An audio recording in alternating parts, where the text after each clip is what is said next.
IVF treatments పై 20,000 discount. Doctor consultation మరియు ultrasound scan ఉచితంగా అందిస్తున్నారు. 49 అంటే సంతానం, 49 అంటే సంతోషం. ఒకవేళ బీఆర్ఎస్ అంటే మెరుగైన ఒక 3-4 స్థానాలు వస్తే ఎట్లా ఉండే అవకాశం ఉంది బీఆర్ఎస్కి?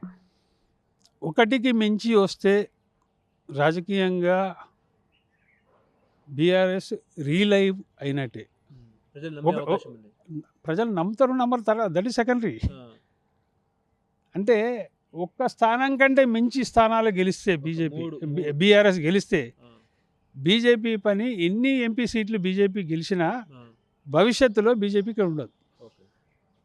ఆ తెలివి బీజేపీ దరిద్ర నాయకులకు తెలవాలి, వాళ్ళకు ఉండాలి కామన్ సెన్స్. ఈడ నీకు ఒకటి నందు, రైతు బంధు విషయంలో ప్రజల్లో కాంగ్రెస్ పార్టీ కాస్త బ్లేమ్ అయింది. అది ఇవ్వాల్సిన టైంలో ఇవ్వక లేటుగా ఇవ్వడం వల్ల, అది కూడా 4 ఎకరాల వరకే ఇవ్వడం వల్ల, మిగతా వాళ్ళకు రాకపోవడం వల్ల, అవన్నీ రైతు సమస్యలనే తీసుకొని పోతున్నాడు కేసీఆర్. వీళ్ళకేం పుట్టింది బీజేపీ వాళ్ళు ఈ సమస్యలను తీసుకొని వీళ్ళు ఎందుకు పోతలేరు 3 నెలల నుంచి? ఖాళీ మోడీ మోడీ మోడీ మోడీ ఏం చేస్తారా బాబు? మోడీ ఒక 20% తెస్తాడు, నీకు 35% కావాలన్నప్పుడు మిగతా 15% ఎవరు తేవాలి? స్థానిక బీజేపీ నాయకుడు తేవాలి. ఈ సమస్యలను ఎవరు తీసుకుపోతుండే అంటే కేసీఆర్ ఎన్ని రైతు సమస్యలను తీసుకుపోయినా కేసీఆర్ని ఇప్పటికీ ప్రజలు నమ్ముతలేరు. నమ్మాల్సిన పార్టీ తీసుకుపోతలేదు. ఈ దరిద్రం ఇది బీజేపీది. ఈ సమస్యలను అన్నింటినీ బీజేపీ తీసుకొని పోతే Modi factor plus local issues factor రెండూ ప్లస్ అయినప్పుడు బీజేపీకి 12, 13, 14 దాకా పోయినా ఆశ్చర్యం లేదు ఎంపీ సీట్లు.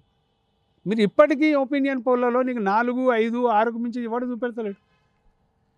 అది కూడా ప్రజలు కావాలని మోడీ గెలవాలని ఓట్లేస్తున్న ఓటుతోటి మీకు 4, 5, 6 వస్తున్నాయి. నీకు లోకల్ సమస్యలను ఫేస్ చేసే పార్టీగా ప్రజలకు కనపడితే నీకు 12, 13 రావచ్చు కదా. ఈ దరిద్రం, ఈ భావదరిద్రం ఆ జాతీయ నాయకత్వాన్ని కూడా ఉంది. ఇక్కడ లోకల్గా ఒక నాయకుని తయారు చేయకపోవడం పెద్ద డ్రాబ్యాక్ బీజేపీకి. ఎవరైనా చేయి, నువ్వు ఎక్స్పెక్ట్ చేయడు, ఫ్రీ హ్యాండ్ వదిలేసి. ఇప్పుడు ఉదాహరణకు తమిళనాడులో అన్నమలై ఉన్నాడు, వాళ్ళకు పోయిన ఎన్నికలలో 3% ఓట్లు వచ్చినాయి. ఆడ 3%. ఒపీనియన్ పోల్ ఏం చెప్తుంది? ఇప్పుడు తమిళనాడులో 15 నుంచి 20% ఓట్లు రావచ్చు అని చెప్తుంది. ఎట్లా వస్తున్నాయి 3% నుంచి 20% దాకా అంటే లోకల్ లీడర్షిప్ అక్కడ డెవలప్ అయింది. మీరు ప్రోత్సహించారు కూడా బీజేపీ జాతీయ నాయకుడు అన్నామలైని. ఆయన నాయకత్వం కింద వాళ్ళకి 20% ఓట్లు వస్తున్నాయి. Modi factor plus local factor, local leader factor రెండూ కలిస్తేనే గెలుపు వస్తుంది.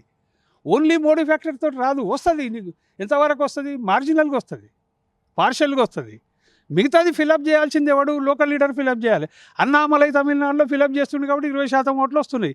సీట్లు 1 రావచ్చు, 2 రావచ్చు, 3 రావచ్చు, 4 రావచ్చు, రాకపోవచ్చు. కానీ నీకు 15 to 20% ఓట్లు అయితే నీకు తమిళనాడులో బీజేపీకి ఫస్ట్ టైం ఇండియన్ పొలిటికల్ హిస్టరీలో తమిళనాడులో బీజేపీకి 20% ఓట్ల దాకా వచ్చే అవకాశం ఉందని ఒపీనియన్ పోల్స్ చెప్తున్నాయంటే అది గొప్ప విజయం. సీట్లు వచ్చినాయా రాదా దట్ ఈస్ సెకండరీ. నీకు ఓట్ బ్యాంక్ బేస్ అనేది తమిళనాడులో తయారవుతుంది మోడీ ఫ్యాక్టర్ తోటి పాటు లోకల్ లీడర్షిప్ ఫ్యాక్టర్. నీకు తెలంగాణలో మోడీ ఫ్యాక్టరే తప్ప లోకల్ లీడర్షిప్ ఫ్యాక్టర్ లేదు.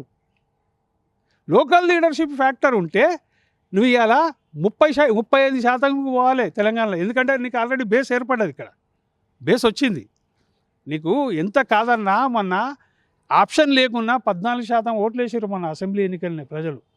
గుడ్డిగా వాళ్ళంతా వాళ్ళు వేసారు, వీళ్ళ కష్టం లేదు, చెమట సుక్కలేదు, ప్రజలే వేసారు బీజేపీకి. 14% వచ్చినాయి. ఇవాళ నీకు పార్లమెంట్ ఎన్నికలంటే ఈ దేశానికి సంబంధించిన ఎన్నికలు, దేశ భద్రత, విదేశీ వ్యవహారాలు, దేశం ఎట్లుండాలి, ఒక నాయకుడి విశ్వసనీయత మీద నమ్మి వేసే ఓటు అది. నీకు మోడీ ఫ్యాక్టర్ ఉన్నప్పుడు అద్భుతంగా నీకు 20% వరకు ఓన్లీ మోడీ నేమ్ మీద ఓట్లు వస్తాయి తెలంగాణలో, మోడీ పేరు మీద. ఈ 20 నుంచి 35కి తీసుకుపోవాలంటే లోకల్ లీడర్షిప్ కావాలి, లోకల్ ఇష్యూస్ను టేకప్ చేసి తీసుకుపోయేటోడు కావాలి. అటువంటి లీడర్షిప్ను మీరు ఎక్కడా చూజ్ చేయలేదు, ఎక్కడ పెట్టలేదు నరేంద్ర మోడీ. అన్నామలైని తమిళనాడులో బాగా పెట్టినావు, తెలంగాణలో ఏమైంది? ఎందుకు పెట్టలే ఇక్కడ? ఇవన్నీ కాంగ్రెస్ కాదు, కాంగ్రెస్ను బీఆర్ఎస్ను రూట్ అవుట్ చేసే పరిస్థితి బీజేపీకి ఉండేది. అది భావదరిద్రం. అది నరేంద్ర మోడీ తప్పు కావచ్చు, ఎవరిదైనా తప్పు కావచ్చు, కానీ అయినా వాళ్ళు కష్టపడకుండా ఒపీనియన్ పోల్స్లో చెప్తున్నాయి 5 నుంచి 6, 7 అదృష్టం కలిసి వస్తే 8 రావచ్చని చెప్తుంది. కానీ 2 పార్టీలను రూట్అవుట్ చేసే అవకాశాన్ని బీజేపీ తెలంగాణలో కోల్పోయింది. దానికి కారణం ఎవరంటే వాళ్ళే, ఇంకెవరు కాదు, ప్రజలు కాదు. ఇప్పుడు రేవంత్ రెడ్డి బీజేపీలోకి వెళ్ళే అవకాశం ఉందని చెప్పేసి కేటీఆర్ అంటున్నారు. నిజమే అంటారా? రాజకీయ ఆందోళన బీఆర్ఎస్ది. భవిష్యత్తు రాజకీయం కూడా వాళ్ళకి కనపడతలేదు బీఆర్ఎస్.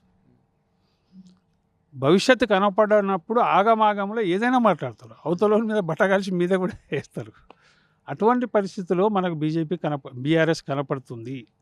అది కేటీఆరా, కేసీఆరా, రేవంత్ రెడ్డి బీజేపీలోకి పోతాడు, వాడి ఇళ్ళకి పోతాడు, వీడి ఇళ్ళకి పోతాడు, ఆడి ఇళ్ళకి, ఈయన ఎందుకు కథలు చెప్పేది? ఆయన పార్టీ సంగతి ఏందో చూసుకోమని మొదలు. 39 మంది ఎమ్మెల్యేలు గెలిచిన వాళ్ళని కాపాడుకోమని మొదలు. అది కాపాడుకున్నాక నువ్వు బీజేపీ మీద మాట్లాడవచ్చు. నువ్వు కాపాడుకుంటూనే లేవు. బీజేపీ గురించి రేవంత్ రెడ్డి మీద నువ్వు మాట్లాడేటందుకు ఏం అర్థం ఉంటుందో ఇవ్వడానికి జనాలు యాక్సెప్ట్ చేస్తారా దాన్ని? నీ రాజకీయ బలహీనతను అవతల వాడి మీద బట్టగాల్చి మీదేసే ప్రయత్నంలో చూస్తున్నావు, కానీ సక్సెస్ కాదది. ఏం చెప్తావు? ఏమవుతుంది రేవంత్ రెడ్డి గవర్నమెంట్కు? నేను అడుగుతున్నా, ఏం జరుగుతుంది? నీ దగ్గరికి 20 మంది వస్తారని కాదు. తెల్లారే కేటీఆర్ బామ్మారిది కాంగ్రెస్లో చేరిండు. దానికి ఏం జవాబు చెప్తాడు ఇప్పుడు కేసీఆర్? తెల్లారే రాజేంద్ర నగర్ ఎమ్మెల్యే పోయి కండవగా కప్పుకున్నాడు, ముఖ్యమంత్రిని కలిసి కాంగ్రెస్ కండవగా కప్పుకుండు. ఈయన 20 మంది ఎక్కడ పోయినరో కానీ ఈయన చెప్పిన 24 గంటల లోపల మా ఎమ్మెల్యేనే పోయి కలిసిపోయింది కదనే. స్వయంగా కొడుకు బామ్మారిదే పోయి కాంగ్రెస్లో కలిసినాక ఇంకేముంది ఆయనది? అంటే పరువు పొడగొట్టుకోవడం తప్ప, ప్రతిష్ట పొడగొట్టుకోవడం తప్ప మిగిలేదు ఏమీ లేదు కేసీఆర్. ఒకవేళ రేవంత్ ప్రభుత్వ వైఫల్యాలు ఎక్కువ పెరిగినప్పుడు దాన్ని బీజేపీ సొంతం చేసుకోలేనప్పుడు మాత్రమే కేసీఆర్కి అవకాశం ఉంటుంది. బీజేపీ వైఫల్యమై నేను చెప్పిన వాళ్ళకే టికెట్ ఇచ్చి నేను చెప్పిన వాళ్ళు గెలిస్తే చాలని మోడీ అనుకుంటే తప్ప తెలంగాణలో బీఆర్ఎస్కు భవిష్యత్తు ఉండదు. ఒకవేళ భవిష్యత్తు వచ్చిందంటే అది బీజేపీ పుణ్యాన్ని అని చెప్పాలి. అంతవరకు మాత్రం నేను చెప్పగలుగుతాను.